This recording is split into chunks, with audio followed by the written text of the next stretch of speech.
right, we're going to talk about lesson 105 today. Lesson 105 talks about the surface area of a right solid, the surface area of a sphere, and we're going to talk more about some roots. So some cube roots is what we're really adding today.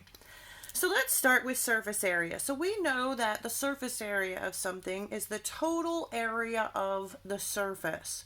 So the surface area of a rectangular prism would be taking a look at each of the faces, finding the areas of those faces, and adding them all together. So we're going to skip to doing that right away. We're going to find the surface area of a rectangular prism. We're going to add the area of each face. So here I have a rectangular prism. I know that a rectangular prism has 6 faces. Okay, on this picture I can only see 3, but I know that this is the front side.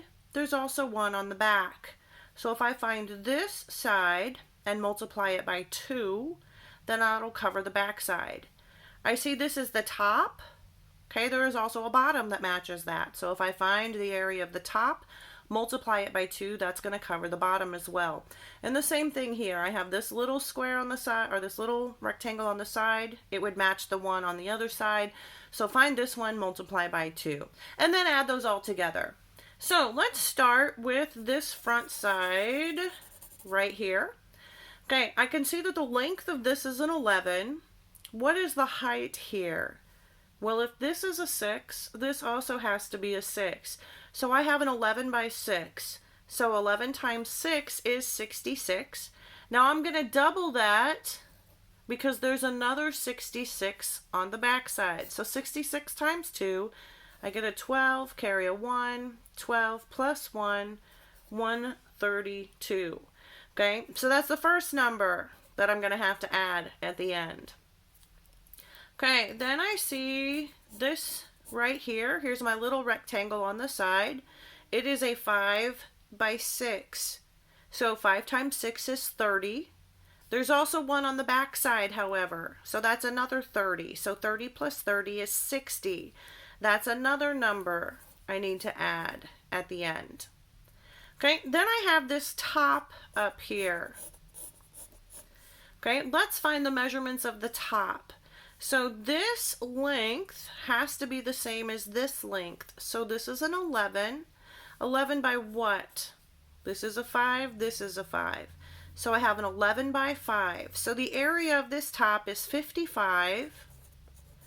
There's also one on the bottom, so I need to multiply it by 2. 5 times 2 is 10. 5 times 2 is 10 plus 1 is 11. So there's the third number I need to add to get the entire surface area of this rectangular prism. So we'll take my 132, my 110, and my 60, and let's add those together. So I have a 2, 3 plus 1 plus 6, 10, and then I have a 3. So 302, it was centimeters, so it's centimeters squared. That is the surface area of the rectangular prism.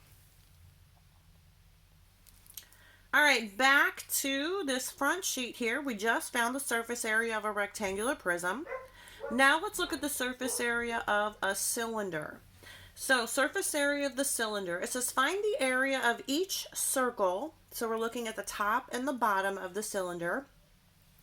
Add that to the lateral surface area. So the lateral surface area is going to be the area around the side of the cylinder. How do I find the lateral surface area? I'm going to multiply the circumference of the circle by the height. Okay, let's see how that one's going to work here. So it says find the lateral surface area. Units are in inches. So the first thing it said to do is I need to find the area of this circle, and then that's going to match the area of the circle on the bottom. So area of the circle equals pi r squared. So pi, 3.14. The radius is a 3. Let's square that and get a 9. So let's do our multiplication. 3.14 times 9, no calculators, 4 times 9 is 36. Carry my 3. 9 times 1 is 9 plus 3 is 12. Carry my 1. 9 times 3 plus 1, 28. Put my decimal point in the right position. I have 28.26. That's for one of the circles. I need 2 of them, so let's multiply that by 2. 6 times 2 is 12. Carry a 1. 2 times 2 plus 1 is a 5. 2 times 8 is 16. Carry a 1. 2 times 2 plus 1 is a 5. Let's move the decimal point over 2 places. So I have 56.52. That's the area of the top and the bottom. That's a number I'm going to need to add at the end. But how do I find that lateral surface area? Well, let's go back here and look. To find the lateral surface area, multiply the circumference of the circle by the height. So I need to find the circumference of the circle times the height. So circumference of the circle times the height. All right, so how do I find the circumference of the circle? I take pi times diameter. So circumference, pi times diameter. So I know at pi, 3.14, diameter is going to be 6. Let's multiply. 4 times 6 is 24. Carry a 2. 6 times 1 plus 2 is 8. 6 times 3, 18. Let's put our decimal point in the right position. So the circumference of the circle is 18.84. I need to multiply that by the height. The height of this figure is an 8. So 18.84 times 8. 4 times 8, 32. 8 times 8 is 64. Plus 3 is 67. 8 times 8 is 64. Plus 6 is 70. 8 times 1 plus 7, 15. Let's put the decimal point in the right position. 150.72.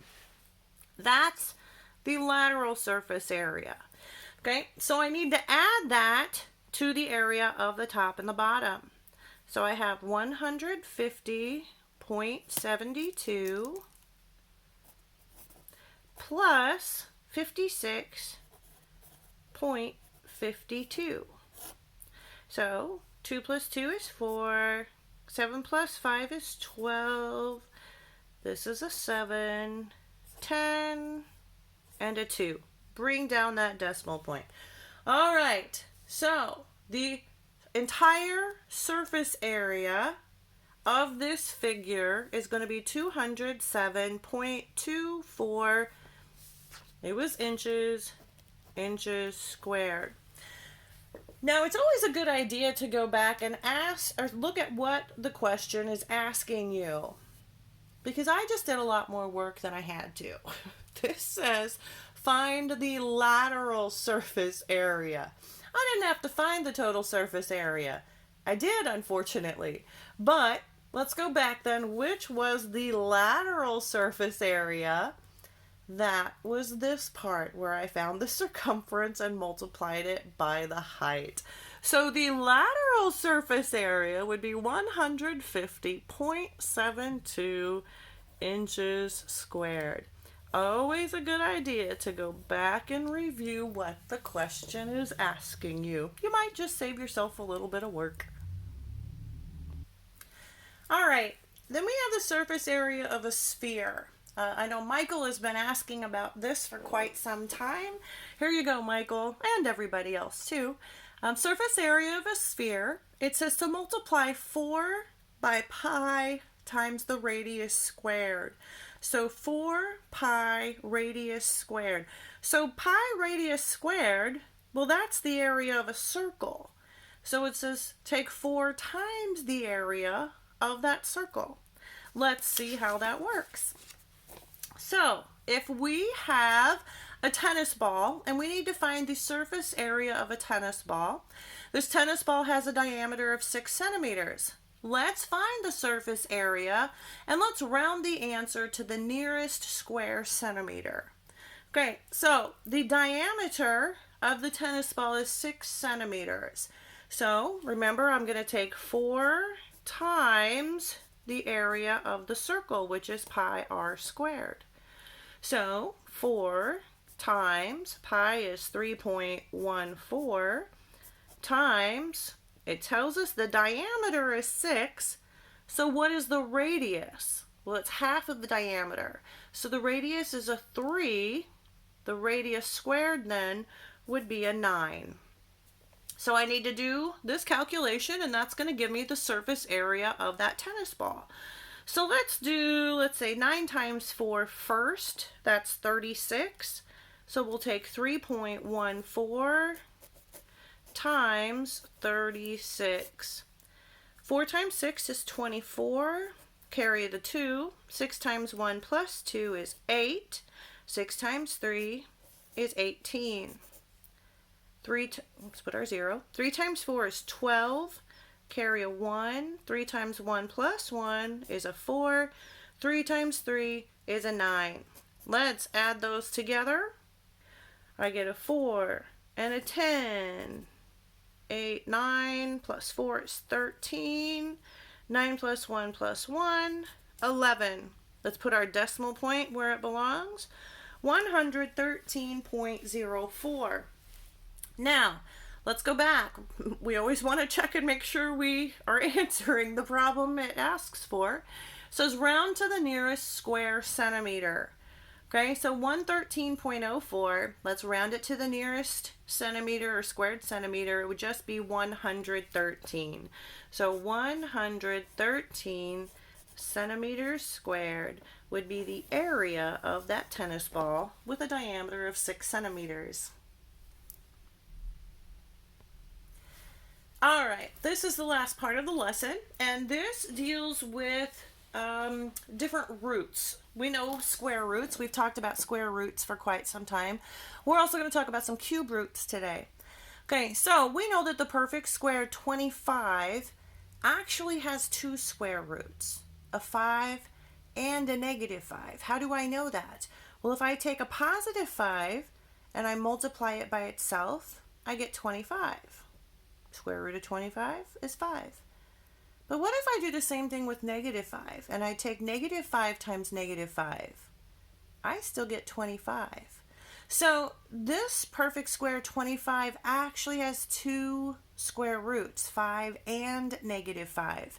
Now, generally, if it's written square root of 25, that means we want the positive answer and the positive 5. Okay, this positive square root is sometimes called the principal square root. If we're wanting this negative 5 as an answer, it will be written like this. So negative the square root of 25.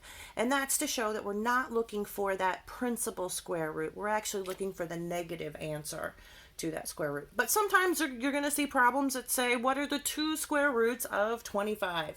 And that's when we have to know that they are 5 and negative 5. Okay, now we have this radical symbol. Okay, this radical symbol that implies the principal root, which is what I was talking about right here. Okay, that we're looking at the positive answer. Okay, now with this radical sign, there is also what is called an index. And that index is the little number that sits on that shelf. Okay, so this index is a 3. And what that means is I want the cube root of that answer. Okay, when I have just a radical symbol here and I don't have anything written on that shelf, it is understood that it's a 2, meaning I want the square root of that answer or of that number.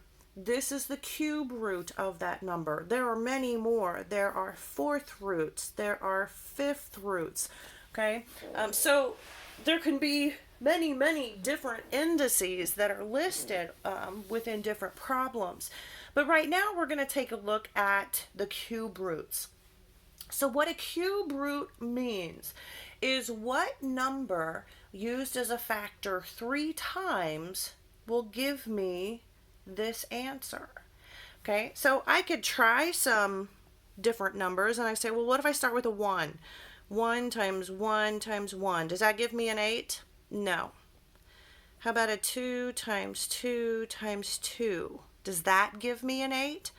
Let's see, 2 times 2 is 4. 4 times 2 is 8. So the cube root of 8 is 2. So I'm looking at what number cubed will give me this answer. Okay, let's look at this one. I have the cube root of 1,000. So what number times itself 3 times, or used as a factor 3 times, will give me 1,000? Well, you might have already guessed with all these zeros here. I have 3 zeros. So 1 0, 1 0, 1 0. So does 10 times 10 times 10 give me 1,000? Well, 10 times 10 is 100. 100 times 10 is 1,000. So the answer to this is 10.